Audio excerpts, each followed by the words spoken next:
In the riding of Cardigan last night, the handoff of a political dynasty.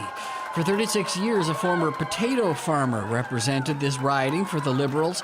Now it'll be represented by seventh-generation dairy farmer Kent MacDonald.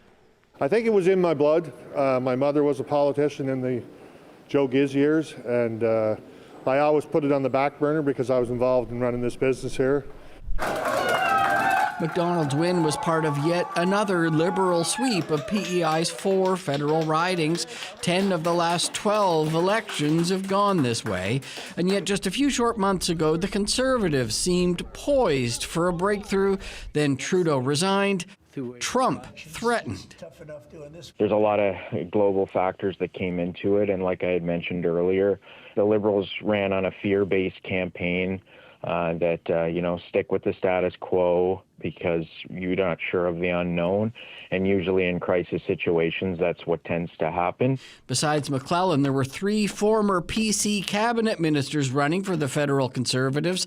2 gave up their seats in the provincial legislature to run.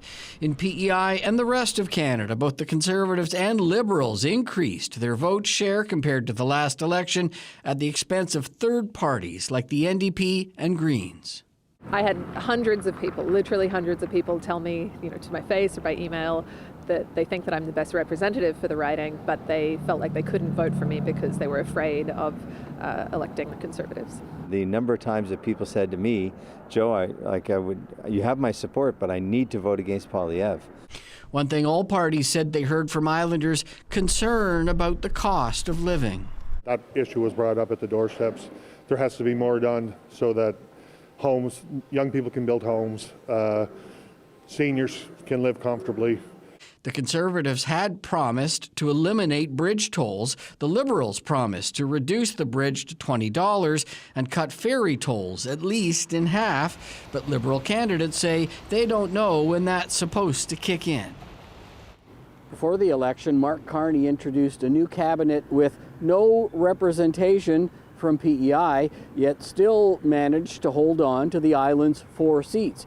Now we'll see if a post-election shuffle might address that oversight as PEI's 4 Liberal MPs look to join a parliament which is shaping up to be even more divided than the one before. Kerry Campbell, CBC News, Charlottetown.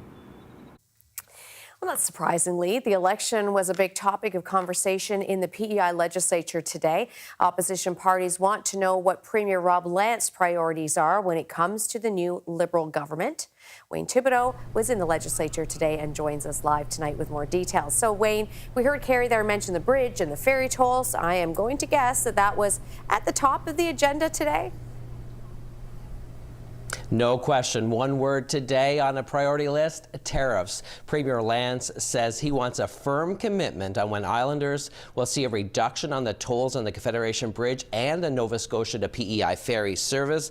Now, Lantz described it today as a giant tax cut to Islanders, and he says that tax cut will leave money in Islanders' pockets. In fact, Lantz told me today he wants to see it in Carney's first budget.